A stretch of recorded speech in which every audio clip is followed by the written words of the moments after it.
Hello, how are you doing? I'm alright, Mark. Yeah, good stuff. So as I was describing to you last time, Wilson, what we're going to do, we're going to do this new intervention that we've got, and basically it's to involve you in keeping yourself safe around bloodborne viruses and overdose risks. Yeah. Is that okay with you? That's fine, mate, So basically what we've got here, we've got a typical injecting room, and there's 8 key messages that we've got here.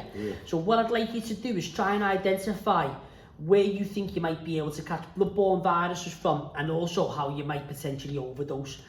So I'll give you that little pen, and yeah, good luck.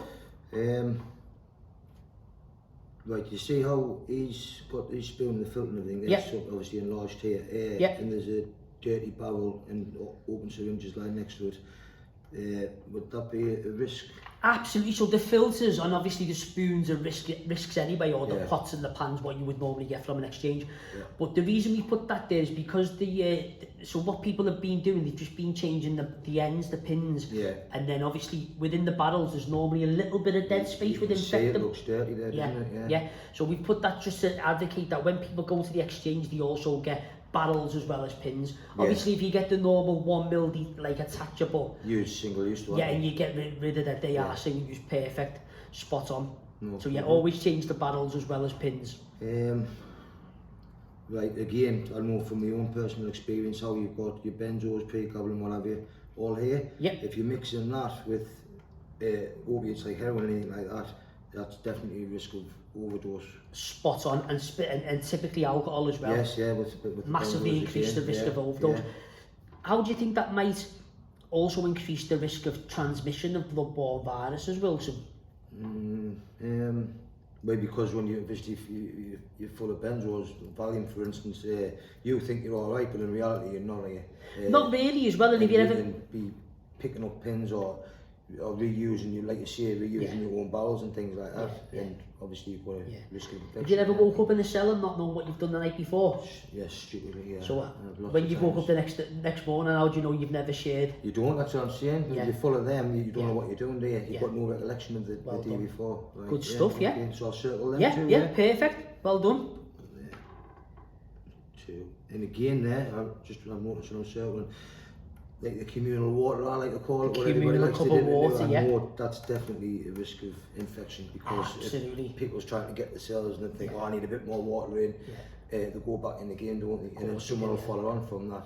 Perfect. Normally, most houses that you go to, they have a cup of water, don't they, on the table? Of course, Someone goes in the water, gets the water, misses, a little bit of blood, goes back in the water, someone else goes in, massive risk water for transmission of certainly hepatitis C as well. So, I'll circle that obviously. What about the spring water? They'll probably be filling the cup up with the kettle as well. The kettle more so, obviously the spring water, we've just put that on the back of there because obviously that's not the best water to inject from. You can still get bacterial infections, certainly from the kettle as well. But why have you circled the kettle?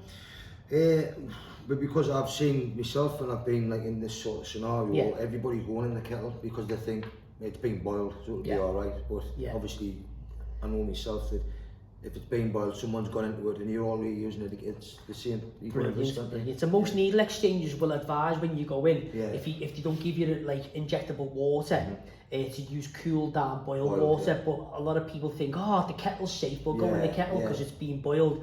But if you're in a typical household who are taking risks, then you don't know who else has been in the kettle, and you do need over 4 minutes to kill hepatitis C. So around the rim, in the water, massive risk. So well done, brilliant. Anything else? He's on about naloxone. He needs to get naloxone. Should I circle that? Yeah, absolutely.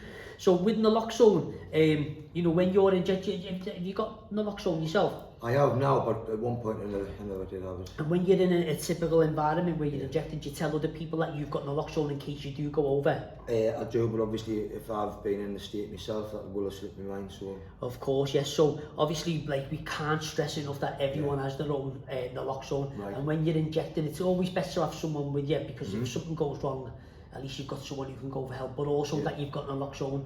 So always promote to your friends and yourself to always carry naloxone and let people know. Because we had an incident in Newcastle recently where someone was in a block of flats and he went over. So they knocked on about 8 doors trying to get some naloxone, and by the time they unfortunately given the naloxone he was already gone. No, it's a shame, isn't it? It is. So well done, yeah. What else is on the shopping list? Getting enough injecting equipment plus spares. Yeah, so when you go into the needle exchange, and obviously I'll just link this in quickly, so if you notice there's no sharp spin here as well. No, there's so not. we always, I mean, a lot of people don't want to take a sharp spin, but it's really important because the needle exchange is there to do what it says on the tin. It's to exchange needles. Right. So always make sure you get a sharp spin, put your dirties in so there's no temptation. Yes. Take them back to the exchange and you're more likely to get enough for your next injection. Because if you ever have a, you know, if you haven't got them, have you ever had anyone knock on your house late at night with drugs and all the time, you've got no pins? You're sitting there with none, right. Yeah. So brilliant, well done. Anything else? What about the crack pipe? Yeah, so crack pipes, really, like, there's no evidence that suggests that crack pipes can transmit hepatitis C. However, there is risk of other infections passing and stuff, so just to eradicate all risk, don't share crack pipes, is what we would normally say. What's she doing there? Because I know he's cooking this hit up there and everybody's looking at her and she seems to be waiting with her arm out all strapped up. Is he going to be injecting her? Or? He is. And what scenarios do you think that someone might inject somebody else? Right, when I started, I was fresh to it, so... Exactly. Not only is that a risk of overdose because you've got no control over someone injecting you, but you don't know where they've prepared that injection. Right. So obviously, I mean, I've met someone in Gateshead who's actually buying cocaine already prepared in a pin. So obviously, needless to say, we treat them for hepatitis C. So yeah, anyone that's new to injecting, you know, if they have been injected by someone else, get tested for blood-borne viruses and obviously promote it to other people. Not promote it, but, you know, tell people not to let anybody else inject them. Right, no problem. Because they've got no control over the preparation process. Right, is there anything I've missed? No, so you've got all of them there. You've got the benzos, you've got the new to injecting, you've got the detachable barrels, you've got the bin, the naloxone and getting enough injecting equipment and the water on the thing. So we'll just flip that over. So there's our 8 key messages there. Always have, just said that. Yeah, always have enough equipment. Use a new one every time. Obviously barrels on that one as well. If you've been injected by someone else, get tested for blood-borne viruses. Don't do it again. Just because it's a kettle doesn't make it safe. Obviously always think about the vessel where the water's been before. Cups of water, the communal cup of water, as you so rightly called it as well. And don't forget as well, you know, nobody likes a dirty hit, so, you know, if you've got dirty kit, you're more likely to have a dirty hit. So as well as reducing the risks of you know, Hep C transmission or blood-borne viruses, you're also not going to get a dirty hit. And you know, never mix benzos and downers with opiates, and always carry a naloxone kit.